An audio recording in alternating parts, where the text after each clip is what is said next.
In the shadow of Seoul's glittering skyline, where ancient mountains meet modern towers, rises Namsan, the South Mountain that has watched over the city for centuries. But long before Seoul became a metropolis of millions, these misty peaks held darker secrets. And among the pine forests and winding paths, there lived a creature of terrible beauty and endless hunger. They called her Gumiho, the nine-tailed fox spirit, and for 1,000 years she had perfected the art of deception. By day, she slept in hidden caves deep within the mountain, but when darkness fell and the moon rose pale in the sky, she would emerge in the form of the most beautiful woman any mortal man had ever laid eyes upon.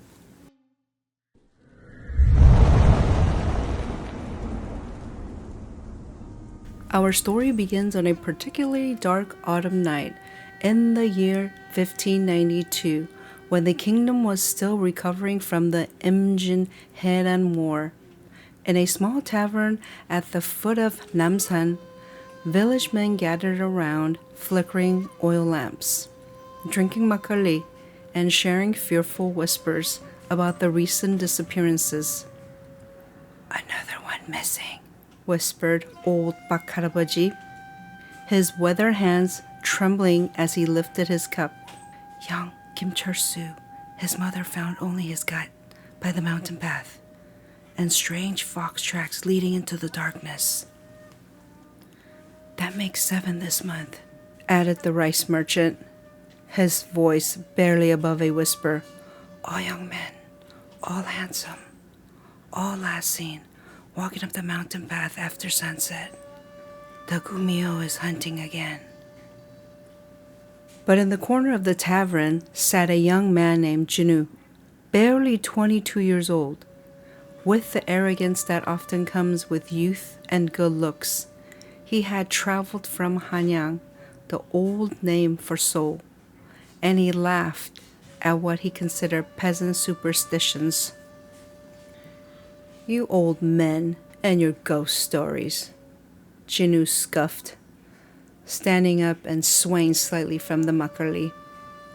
"There is no Gumiho, just wolves, perhaps bandits. I'll prove it to you all. There's nothing on that mountain but shadows and superstition." Against all warnings and pleas from the village elders, Jinu stumbled out into the night, a torch clutching in his hand. Determined to prove that courage could conquer superstition, the mountain path wound upward through ancient pine trees, their branches creating dancing shadows in his torchlight, and the autumn wind carried strange sounds, rustling that might have been leaves or something else entirely. "Gumiho!" he called out boldly into the darkness, his voice echoing through the trees. "If you're real, show yourself. I'm not afraid of fairy tales." The forest felt silent. Then, like silver bells carrying on the night breeze, came the sound of gentle laughter.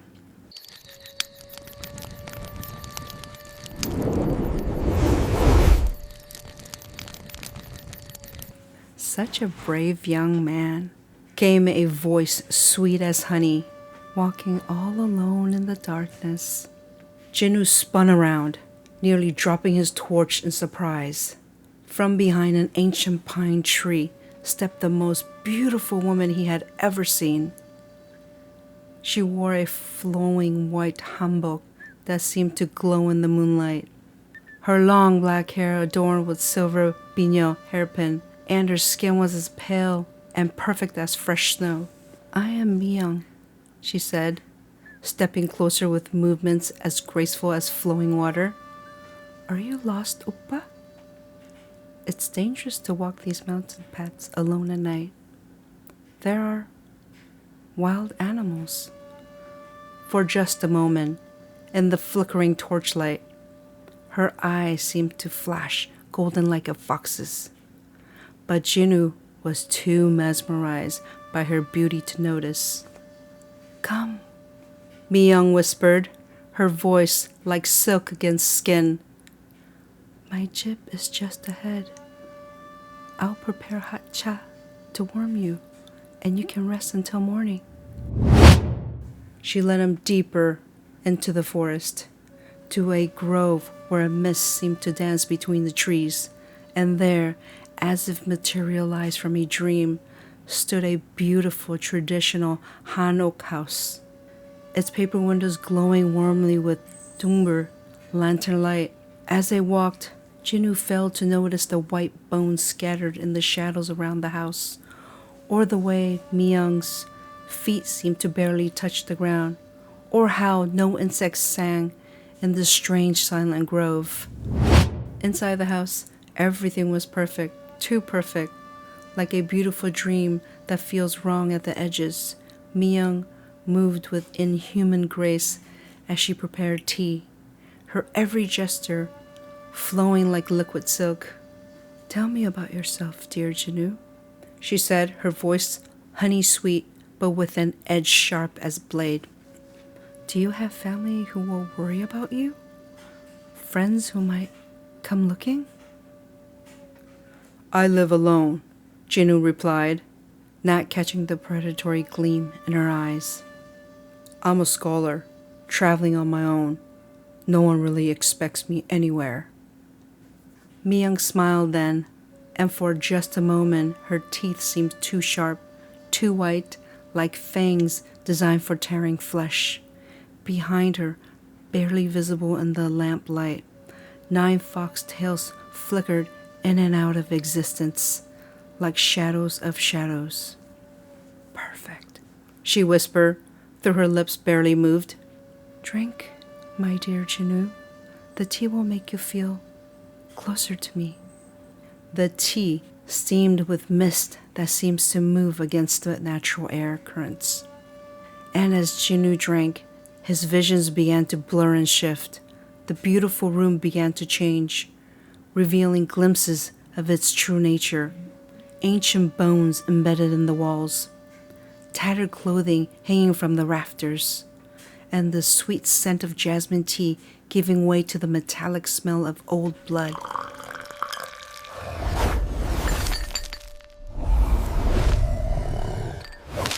"Something's wrong," Jinwoo whispered weakly, trying to stand, but finding his legs would not obey him.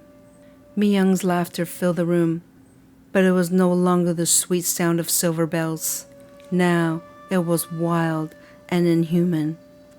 Like the cry of a fox mixed with the howl of the wind, her beautiful skies began to fall away like melting wax. Her fingernails extended into razor-sharp claws. Her eyes blazed golden like burning coal, and her 9 foxtail became fully visible, withering and dancing like living shadows. When she spoke again, her voice was the sound of winter wind through dead leaves. "I am Gumiho, daughter of darkness, child of the moon and the shadow.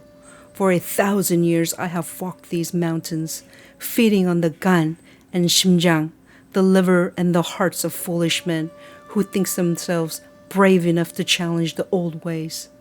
Jinwoo tried to scream, but only a whisper escaped his paralyzed throat.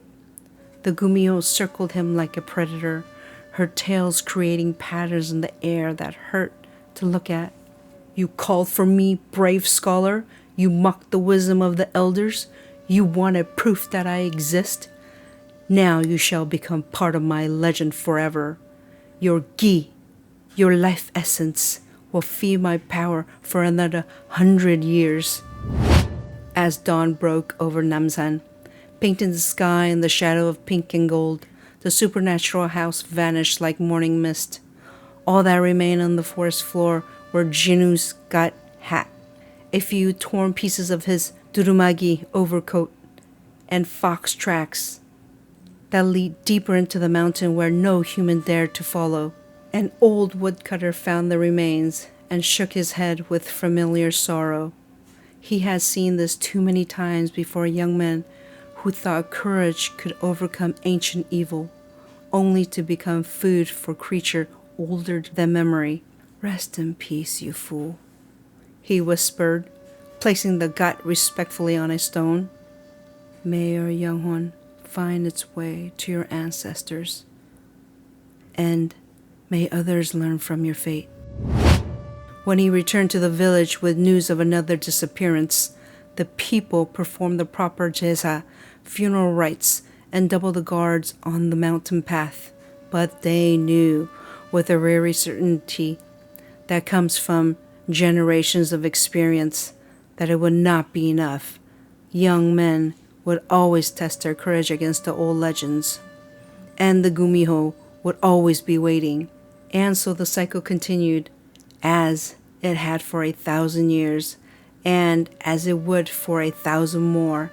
On moonless nights, when mists cling to the mountain path like ghostly fingers, you might still see her, a beautiful woman in white hanbok, her smile promising love and companionship to any man brave enough or foolish enough to follow her into the darkness. But remember this tale, dear listeners. When beauty calls to you from dark places, when promises seem too sweet to refuse, when legends warn you to stay away, remember that some hungers are never satisfied, some beauties hide ancient evil, and some prices are paid not with gold, but with your very soul. The Gumiho of Namsan may still walk among us, patient as stone, hungry as winter, beautiful as death itself. And somewhere in the neon-lit streets of modern Seoul, she may be choosing her next victim, wearing a new face, but carrying the same ancient hunger that has devoured souls for 1,000 years.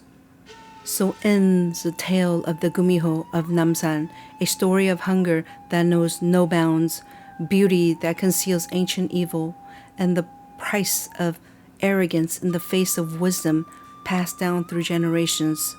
May we all remember that some legends exist not merely to entertain, but to protect us from dangers our ancestors knew too well.